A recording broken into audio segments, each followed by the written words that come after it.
Good morning बच्चों। आज हम लोग इस वीडियो में देखेंगे ये पाठ 14 लतिका की डायरी। ये हमारा परिवेश है कक्षा 4 की। तो सबसे पहले हम लोग इस पाठ को सुनेंगे और सुनने के बाद हम इसी वीडियो में इसके अभ्यास प्रश्न देखेंगे। तो पहले मैं पाठ को पढ़ती हूँ और आप लोग बच्चों ध्यान से इसको सुनना पाठ को, और इसके बाद इसके अभ्यास प्रश्न पर ध्यान देना। आप उसमें कितना समझ पा रहे हैं, कितने प्रश्नों का उत्तर अपने आप दे पा रहे हैं। तो देखते हैं। वह दिन याद करके आज भी मैं खुशी से झूम उठती हूँ जब हमारे प्रधानाध्यापक जी ने ये खबर दी कि हम लोगों को इलाहाबाद एवं अपने प्रदेश की राजधानी लखनऊ का भ्रमण कराया जाएगा। निश्चित तिथि को हम सभी जोश और उत्साह के साथ अपने अपने बैग लेकर विद्यालय पहुँचे। बस पर चढ़ते ही शिक्षिका ने भ्रमण के रूट मैप मार्ग मानचित्र द्वारा सबको भ्रमण कार्यक्रम के बारे में बताया और साथ ही यात्रा के लिए कुछ निर्देश भी दिए। ये बच्चों मैप को शो करने के लिए ऊपर हमेशा उत्तर दिशा को शो किया जाता है, नीचे दक्षिण होता है, इधर पश्चिम होता है, इधर पूरब होता है। तो ये मैप रूट चार्ट दिखाया गया है। ये लखनऊ है और इसमें जो है इलाहाबाद एवं अपने प्रदेश की राजधानी लखनऊ का भ्रमण कराना है। तो जो है लखनऊ से पहुंचकर ये रायबरेली जाते हुए ऊंचाहार, कुंडा, प्रतापगढ़ी, रास्ते में कौन कौन से शहर पड़ेंगे उनके नाम दिए गए हैं। चंद्रशेखर आज़ाद सेतु पड़ेगा, फिर इसके बाद इलाहाबाद पहुंचेंगे, ये आनंद भवन है। यहाँ पे चंद्रशेखर आज़ाद पार्क है, ये कानपुर मार्ग पे पड़ेगा इलाहाबाद में। इसके बाद आगे आता है ये लाल बहादुर शास्त्री सेतु है, ये वाराणसी मार्ग पर पड़ेगा। अब इसके बाद है यहाँ पे संगम है और इसके बाद ये हमारा मिर्ज़ापुर मार्ग आ जाएगा इलाहाबाद में, और ये हमारा प्राथमिक विद्यालय झूसी है, इधर झूसी है। हमारी बस प्राथमिक विद्यालय प्रतिष्ठानपुर झूसी से इलाहाबाद शहर की ओर चल पड़ी। यानी झूसी प्राथमिक विद्यालय झूसी जो है वहाँ से टूर जाना था। बस संगम तट से थोड़ा पहले रुक गई। सभी बच्चे बस से उतरकर संगम के किनारे पहुँचे।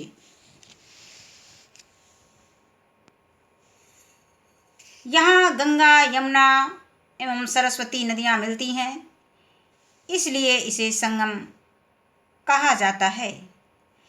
प्रत्येक वर्ष माघ माह में यहाँ पर मेला लगता है तथा प्रत्येक 6 वर्ष पर कुंभ और 12 वर्ष पर महाकुंभ का मेला लगता है।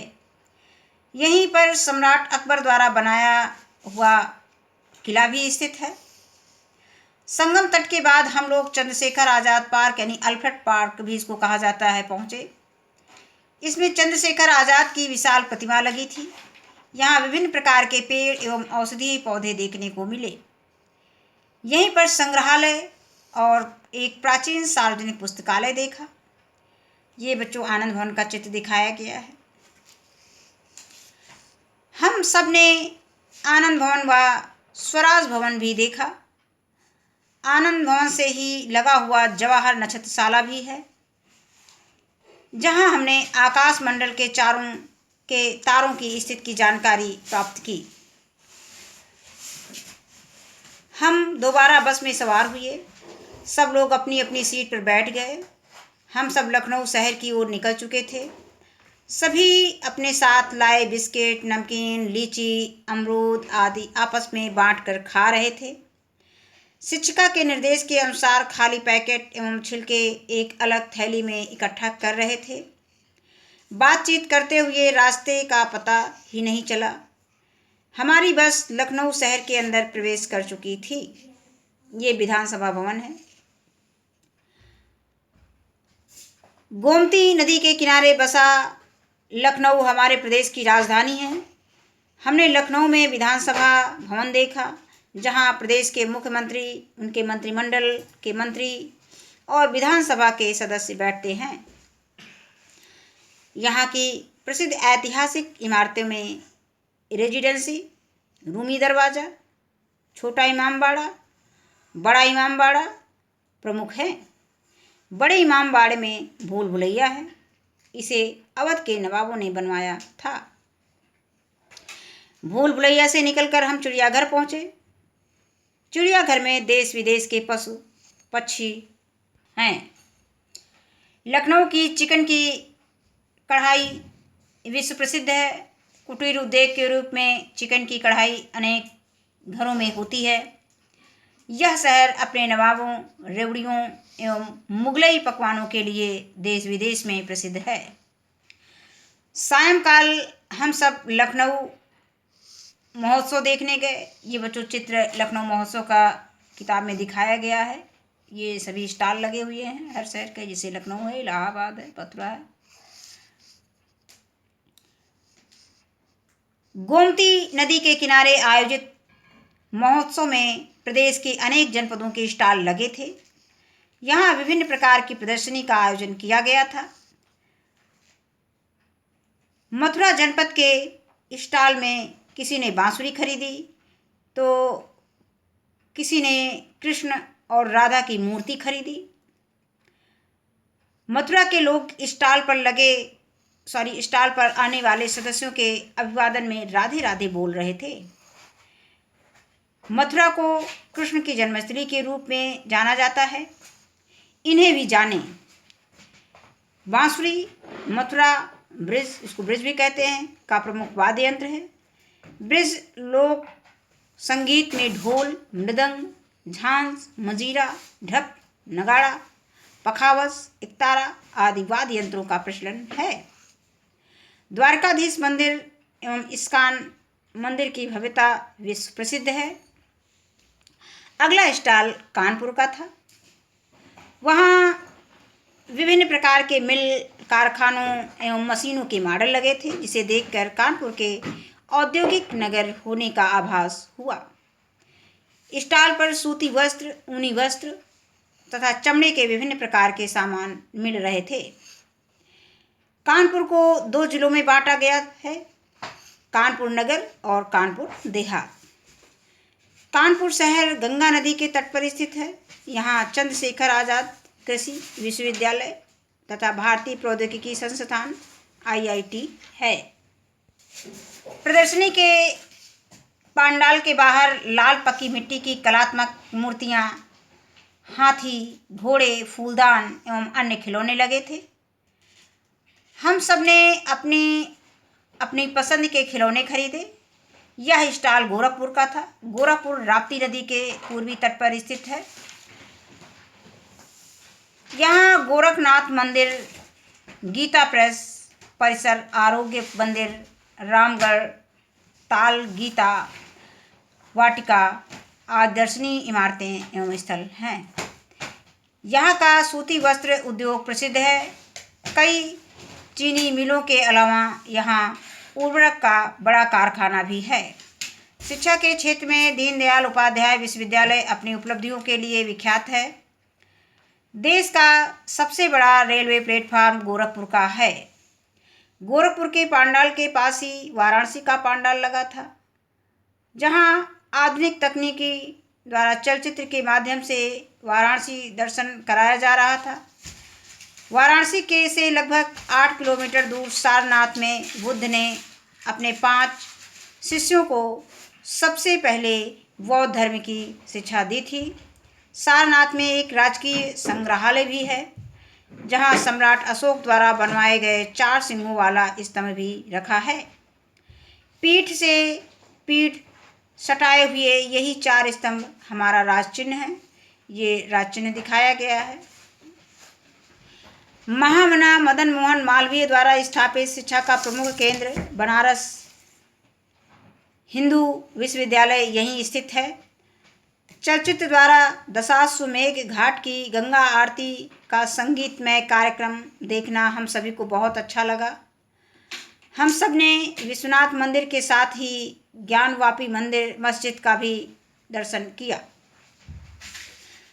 प्रसिद्ध शहनाई वादक स्वर्गीय बिस्मिल्लाह खां, तबला वादक किशन जी महाराज, कथक नर्तक बिरजू महाराज तथा ठुमरी गायिका स्वर्गीय गिरजा देवी ने वाराणसी को विशेष सांस्कृतिक पहचान दी है। ये वाराणसी के घाट बच्चों चित्र में दिखाए गए हैं। वाराणसी जरी और रेशम के काम के लिए जाना जाता है। यहाँ की साड़ियाँ पूरे देश में प्रसिद्ध हैं। वाराणसी को काशी और बनारस भी कहा जाता है। यहाँ गंगा के किनारे बने घाटों के लिए प्रसिद्ध है। मतलब यह गंगा के यह ये लाइन फिर से देख लेते हैं। यह गंगा के किनारे बने घाटों के लिए प्रसिद्ध है। अब हम सब झांसी के स्टॉल पर आ गए थे। झांसी का ऐतिहासिक शहर है झांसी एक ऐतिहासिक शहर है जो बुंदेलखंड क्षेत्र के अंतर्गत आता है। पंडाल में रानी लक्ष्मीबाई की घोड़े पर बैठी मूर्ति सबका ध्यान अपनी ओर खींच रही थी। ये यहाँ पर रानी लक्ष्मीबाई घोड़े पर बैठी हुई हैं और उनकी ये मूर्ति रखी हुई है, तो ये इसी के विषय में इसमें लिखा गया है। राजसी कपड़ों, मूर्तियों एवं प्राचीन हथियारों की प्रदर्शनी को देखकर ऐसा प्रतीत हो रहा था कि वे बुंदेलखंड की कहानी कह रहे हैं। झांसी का किला शहर के मध्य बंगरा नामक पहाड़ी पर स्थित है। यह किला भारत के बेहतरीन किलों में से एक है। आगरा के स्टॉल पर ज़्यादा चहल पहल थी। सामने ही ताजमहल का भव्य चित्र लगा था, जिसके सामने लोग अपनी फ़ोटो खिंचवा रहे थे। यमुना नदी के तट पर स्थित ताजमहल को मुग़ल बादशाह शाहजहां ने बनवाया था। ताजमहल विश्व के 7 आश्चर्यों में से एक है। यह इमारत विश्व की धरोहर है और देश विदेश में प्रसिद्ध है। आगरा के समीप स्थित फतेहपुर सीकरी को मुग़ल बादशाह अकबर ने बसाया था। यहाँ का बुलंद दरवाज़ा, पंचमहल और शेख सलीम चिश्ती की दरगाह प्रसिद्ध है। ये बच्चों ताजमहल चित्र में दिखाया गया है। महोत्सव में विभिन्न अंचलों की खाने पीने की चीज़ों का स्टॉल अन्य स्टॉल से थोड़ा हटकर लगाया गया था। हम सब ने बनारस का मलइयो, एक प्रकार का दूध से बना व्यंजन, और लखनऊ का मुगलई पराठा खाया। बनारस की कचौड़ी, जलेबी की दुकान पर बहुत भीड़ थी। कुछ लोगों ने आगरे का पेठा और लखनऊ की रेवड़ियाँ खरीदी। मथुरा का पेड़ा भी बहुत स्वादिष्ट था। लखनऊ महोत्सव में मनोरंजन के लिए सांस्कृतिक मंच बना था। मंच पर आयोजित कार्यक्रम में मथुरा की प्रसिद्ध गायकी रसिया के बाद ठुमरी का प्रस्तुतिकरण हुआ। मंच पर तबला और शहनाई की जुगलबंदी को देखने को मिली। झांसी के बुंदेलखंडी लोकनृत्य के कलाकारों ने परंपरागत वेशभूषा में नृत्य प्रस्तुत करके सभी दर्शकों का मन मोह लिया। ये बच्चों बुंदेलखंडी लोक नृत्य दिखाया गया है। अब हमारी वापसी का समय हो रहा था। हम सब बस में सवार हुए। बस इलाहाबाद के लिए चल पड़ी। रात का सफ़र था, फिर भी किसी को नींद नहीं आ रही थी। सब बच्चे तरह तरह की बातें कर रहे थे, खाने पीने की चीज़ों के बारे में, बोली भाषा के बारे में। बातों बातों में ही कब इलाहाबाद आ गया पता ही नहीं चला। भाषा अनेक, हम सब एक। हमारे प्रदेश के अलग अलग हिस्से में कई तरह की भाषाएं बोली जाती हैं। जैसे खड़ी बोली में तुम्हारा क्या नाम है, आओ बैठो, कहाँ जा रहे हो। इसी को ब्रज भाषा में कहेंगे तिहारो कहाँ नाम है, आओ बैठो, किते को जाई रहो है।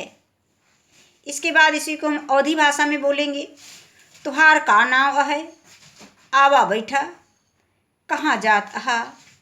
इसी शब्दों को, इसी वाक्यों को हम बुंदेली भाषा में बोलेंगे तो हम कहेंगे कि तुम्हार का नाम का है, आओ बैठो, कहाँ आए जात हो। पता करें कि आपके आसपास बोली जाने वाली भाषा को क्या कहते हैं और कहाँ कहाँ बोली जाती है। इसके बाद बच्चों इसके हम अभ्यास प्रश्न देखेंगे। ये पहला प्रश्न दिया गया है, सही जोड़े बनाइए। इसमें भारतीय प्रौद्योगिकी संस्थान IIT ये कानपुर में है, इसको हम कानपुर से मैच करा देंगे। भूल भुलैया ये लखनऊ में है। इसके बाद ताजमहल आगरा में है, इसको आगरा से मैच करा देंगे। दीनदयाल उपाध्याय विश्वविद्यालय गोरखपुर में है। सारनाथ वाराणसी में है और आनंद भवन इलाहाबाद में है। तो इस तरह से हम इसको मैचिंग करा देंगे, सही जोड़े बना लेंगे। इसके बाद आगे दूसरा प्रश्न है कि नीचे लिखे वाक्यों में रिक्त स्थान भरें। पहला का दिया है, राप्ती नदी के पूर्वी तट पर गोरखपुर बसा है, तो इसमें हम गोरखपुर लिख देंगे। खा में है, आगरा का ताजमहल ...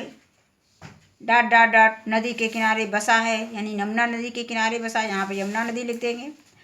गा लिखा है कि कानपुर नगर है। कानपुर कैसा नगर है, तो कानपुर औद्योगिक नगर है, इसमें औद्योगिक लिख देंगे। घा है, लखनऊ खाली स्थान यानी ...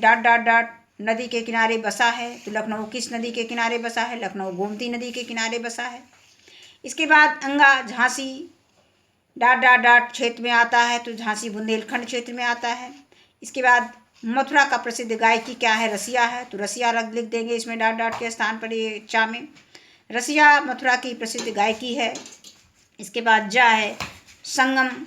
शहर में स्थित है, तो संगम इलाहाबाद में स्थित है। इसके बाद झा है, बिस्मिल्लाह खान प्रसिद्ध वादक थे, यानी किस वाद्य यंत्र से संबंधित, तो शहनाई वादक थे।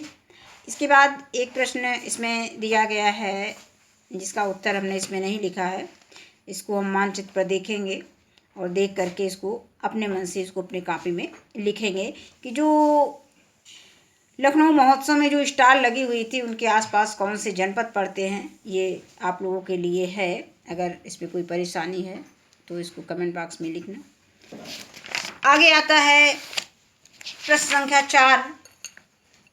नीचे दी गई तालिका में कुछ शहरों के नाम लिखे हैं, उनके सामने वहाँ की प्रसिद्ध चीज़ों इमारतों के नाम लिखें। इसमें शहर दिया गया है और प्रसिद्ध चीज़ें दी गई हैं। तो